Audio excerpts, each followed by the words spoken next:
ఏపీలో పొలిటికల్ వేడి మొదలైందంటారా? రాజకీయాలకు అతీతంగా సేవే మార్గంగా ఏదైతే సంక్షేమ అభివృద్ధి రెండు కళ్ళుగా పెడుతూ ముఖ్యమంత్రి గారు పేదవాడికి సేవ చేయాలి, అవసరమైన వాడికి అందుబాటులో ఉండాలని ఒకే ఆకాంక్షతో చేస్తున్నారు. కానీ దురదృష్టవశాత్తు దాని ప్రతిపక్షాలు అర్థం చేసుకోవడంలో వైఫల్యం చెందాయన్న విషయాన్ని ప్రజలు గమనించాలి. ఎందుకంటే ప్రజలకి అందరికీ ఎవరైతే అర్హులో అందరికీ కూడా డీబీటీ ద్వారా ప్రతి గడపకి కూడా అభివృద్ధి కార్యక్రమాలు కానీ సంక్షేమ కార్యక్రమాలు కానీ అందజేయడం జరుగుతూ ఉంది. ఈరోజు ఏ పార్టీకైనా ఏ నాయకుడికైనా గడప గడపకి తిరిగి మేము అందించినవి మీకేమైనా అసంతృప్తి ఉందా అని అడిగే దమ్ము ధైర్యం ఏ ఒక్క నాయకుడికి లేదు. ఎందుకంటే చేసాం కాబట్టి మాకేమైనా మాలో లోపాలుంటే సరిదిద్దండి, బాగుంటే ఆశీర్వదించండి అని అడుగుతున్న నాయకుడు ఈరోజు వరకు అలాంటి ప్రజానాయకుడిని ఈరోజు వరకు ఎప్పుడు చూడలేదు, ఎప్పుడు చూడబోం కూడా. దాన్ని ప్రతిపక్షాలు అర్థం చేసుకోకుండా ఊరికే రాజకీయాలు చేస్తూ అక్కస్తో ఉన్నారు తప్ప అసలు రాజకీయ అనే మాటకి నిర్వచనాన్నే ప్రతిపక్షాలు మార్చివేయడం జరుగుతుంది.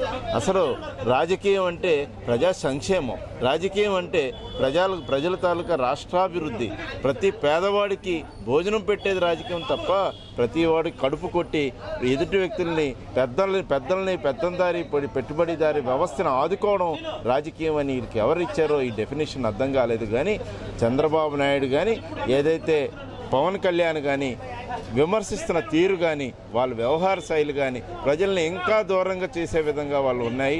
తద్వారా జగన్మోహన్ రెడ్డి ప్రజల ఆత్మల గుండెల్లో ఇంకా చొచ్చుకుపోయే విధంగా ఉన్నాయన్న విషయాన్ని వాళ్ళు అర్థం చేసుకోవాలి. ప్రజలు మన్నను పొందండి కానీ ప్రజల ఆగ్రహానికి ఇంకా గురి కావద్దన్న విషయాన్ని కూడా వచ్చే 23 కూడా సింగిల్ డిజిట్ పడకుండా చూసుకోవాల్సిన బాధ్యత చంద్రబాబు నాయుడుకు ఉంటే, అసలు ఏ డిజిట్ లేనివాడు ఇంకా ఓట్ల శాతం తగ్గించుకోకుండా ఉండే విధంగా చూసుకోవాల్సిన బాధ్యత పవన్ కళ్యాణ్కి ఉన్న విషయాన్ని వాళ్ళు అర్థం చేసుకోవాలి. జగన్మోహన్ రెడ్డి గారిని 30 సంవత్సరాల పాటు ఎవరు ఏమీ చేయలేరు, ఏ విధంగానూ దింపలేరు. ఎందుకంటే ప్రజలతో మమైకమై ప్రజలే తన కుటుంబంగా పాలిస్తున్న ఏకైక నాయకుడు జగన్మోహన్ రెడ్డి గారు అనే విషయాన్ని మీ ద్వారా తెలియజేస్తా ఉన్నాను. లోకేష్ పాదయాత్ర నెక్స్ట్ మంత్ 25 ఎలా ఉంటుంది? నేను తెలుగుదేశం పార్టీ వాళ్ళకి చెప్పబోయేది ఒకటే, పాదయాత్రలు చేసినంత మాత్రాన ప్రభుత్వాలు స్థాపించలేరు. పాదయాత్రల్లో మీకు ప్రజలు తిరగబడకుండా చూసుకోవాల్సిన బాధ్యత మీకు ఉంది. ఎందుకంటే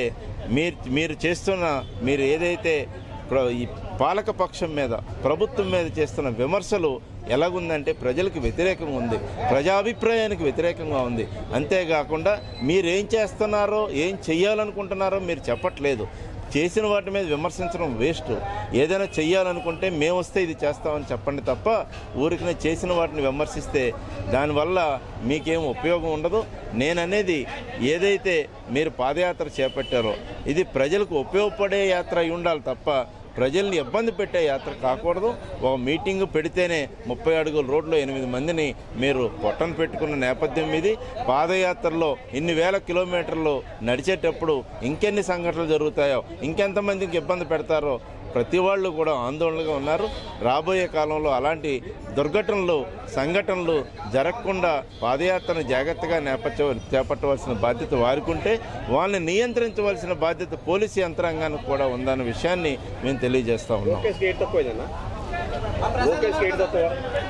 లోకేష్కి అన్నీ ఎక్కువే, లోకేష్కి ఏమీ తక్కువ లేదు, అన్నీ ఎక్కువే. తండ్రి గారు ముఖ్యమంత్రిగా చేశారు, ఆస్తిపాస్తులున్నాయి, మామగారు ఒక సినిమా యాక్టరు. కానీ ఏకైక లోపం ప్రజల తాలూకా ఆమోదాన్ని పొందలేకపోవడం, ఇప్పటి వరకు మంగళగిరిలో కూడా ఆయన గెలవలేకపోవడం, ఏదైతే తండ్రి గారికి అంత ఫేమ్ ఉండి కూడా కొడుకు ఓటేయించుకోలేకపోవడం, మీకు ఏమి తక్కువ అన్నది ప్రజలే నిర్ణయిస్తున్నారు. అందువల్ల అన్నీ ఎక్కువ అనుకుంటే ఉన్నవన్నీ ఆయనకి ఎక్కువే, ఏదీ లేదనుకుంటే ఆయన దగ్గర ఏదీ లేదు.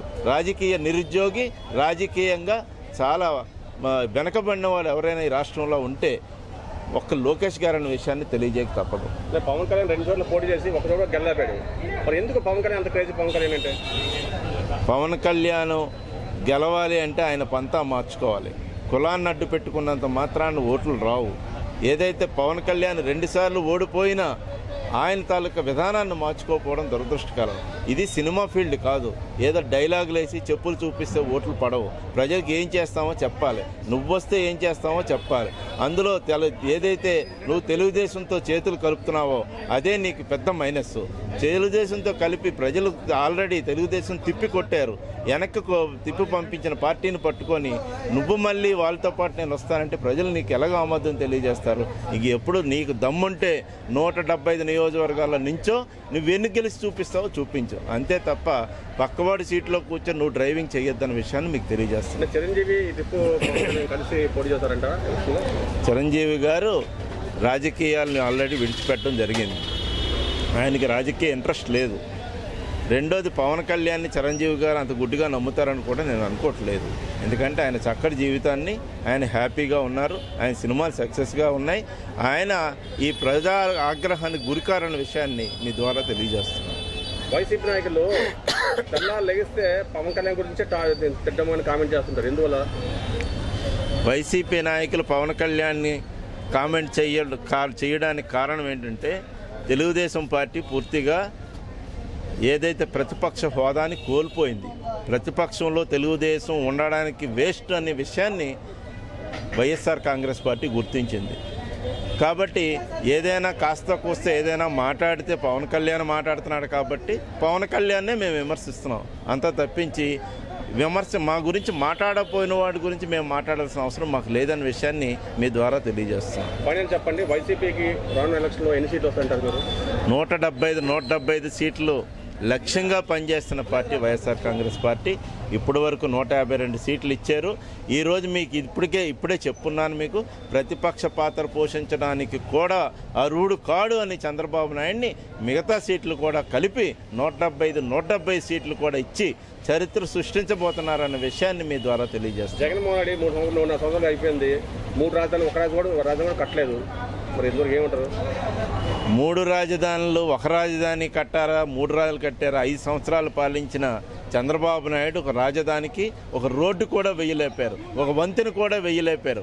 ఎప్పుడైనా మీరు వెలగపూడి వెళ్ళండి, దానికి కనీసం రోడ్డుకి శ్రీకాకుళంలో ఉన్న రోడ్ల కన్నా వెలగపూడిలో ఉన్న రోడ్లు చిన్నవి. మీరు క్యాపిటల్ పెట్టాలనుకుంటే ఫస్ట్ ఇన్ఫ్రాస్ట్రక్చర్ డెవలప్ చేయాలి.